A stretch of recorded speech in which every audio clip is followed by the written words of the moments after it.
Hi everyone. Hi. Today we are going to talk about fruit and keto. It's quite a topic that people ask about a lot. Yes, it's a very popular topic of conversation in our Facebook group. So we wanted to, compare the fruits by carbs per 100 grams to see what really are the best fruit options for keto. The reason I like to do it per 100 grams is that you're kind of comparing apples and apples. Like for like. Yeah, exactly. Yeah. So you know exactly what the carb count is per 100 grams, so you can make a decision around what's going to work for you and your keto lifestyle. Yeah, because everyone does things differently. Some people are super strict with their carbs, almost carnivore, not really having any fruits and vegetables because that works best for them. Some people can be upwards of 50 grams of carbs a day and still, have what their version of success with keto. So I guess for us it's about being as flexible as we can be while still reaching our goals. Yes. You know what I mean? We don't want to be, the aim isn't to limit as many things as possible, it's to include as many things as possible. So let's get started. So one of the first fruits is avocado. Is it a fruit? We're not going to get into that debate. But 100 grams of avocado is around 2 grams of net carbs per serve. Now, something to note about avocado is it does have a lot of fiber. It does. So if you're counting total carbs, you might get a shock as to how high an avocado is. Yeah, because of the fiber. But we love avocado. We probably eat it most days. It's really good. It's got lots of healthy fat, fiber, good. We love avocado. And if you're counting net carbs, there's not a lot of carbs, 2 grams. So completely it's not workable. Sweet, so that kind of makes sense in some respects compared to other fruits. So another thing that's probably not traditionally thought of in the fruit realm is coconut. So you can buy fresh coconuts pretty easily at the supermarket in Australia, can't you? And for the fresh coconut flesh, it's 3.3 grams of net carbs per 100 grams. So that is something that would be nice, actually. I don't know I've ever done that. Yeah, no, it seems like something you do in Fiji or whatever. But yeah, you could eat it like that. You can also buy the chunks frozen in the supermarket, which would be nice to put into a smoothie. But yeah, so coconut is another good option, and it also is, compared to avocado, it does have a sweet, it's sweeter, slightly sweet taste. Next up, we have lemons and limes. Now, the thing with counting carbs with lemons and limes is unless you're eating a lemon like you would an orange, you're not consuming all of those carbs anyway. So lemons and limes are around 2 grams of carbs per 100, but we're mainly using the juice like in a sparkling mineral water. Yeah, or you might use it in like a marinade or maybe a dessert like a cheesecake or something. The zest, I've tried to look into it. There's not hard evidence anywhere as to what carbs are in a zest, which is just you're really barely eating any but of that's it. where you get the flavor of it from. So I like to include zest in marinades and desserts and cooking and stuff because it really gives that lemony flavor, and I don't think it really has any carbs. It's negligible because it's also such a small amount. Yeah. So with lemons and limes, it's hard to really calculate how many carbs you're having because you're not consuming the actual flesh. Yeah, so I guess normally you'd be looking at juice rather than... Yeah. Okay, next up, berries. The darling of the keto world. Very, very popular. We love berries. So strawberries are really your lowest option at about 4 grams of net carbs per 100 grams.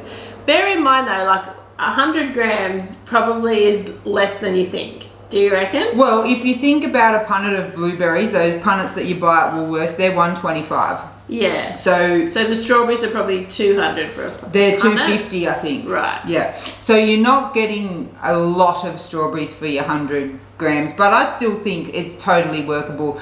A lot of the time when we're talking berries in the keto world, we're talking a handful. You're not usually going to be consuming, especially blueberries, because they're the highest. They're closer to 10 grams per 100. So if you're like me and you eat the whole punnet, you're eating like more than you might think you are. Yes, so I guess you're right.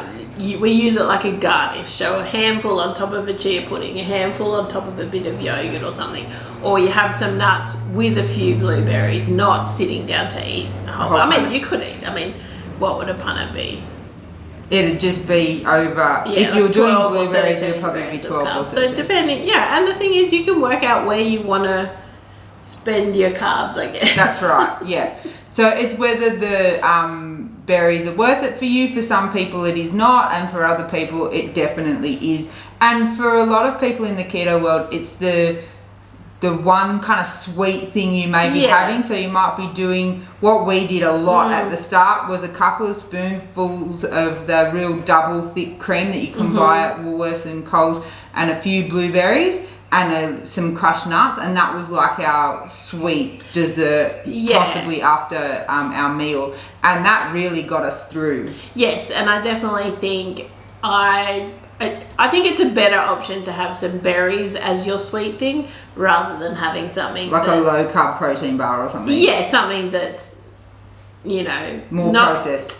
I want to say artificially sweetened, but sweetened with keto-friendly sweeteners. I think a fruit is a better option personally.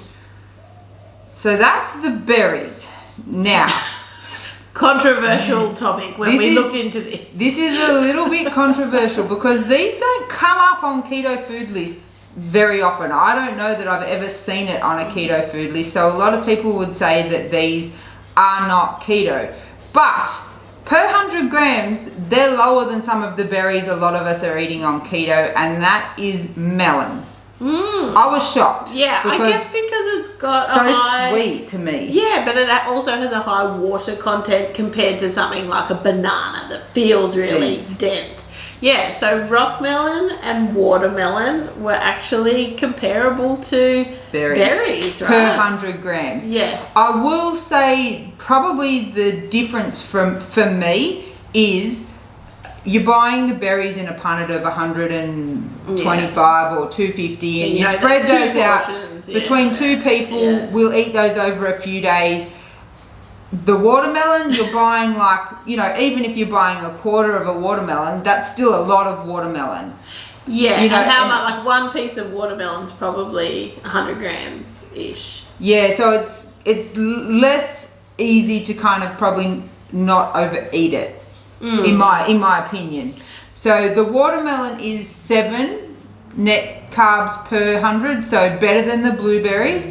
And the rockmelon is 5, which is close on par with strawberries. I am shocked, and I want to go and buy a rockmelon now. I wish I liked rockmelon. I love it. Really like. You've never been a melon. I really like berries, so I'm super happy to stay in the berry lane. But even some things like peach, stone fruits, you could, when we were looking at the carbs per 100 grams, you could probably factor, half a peach in here and there if you wanted to, and not feel like, I know some people have fruit trees and things. So I guess I'm just saying, don't write everything off.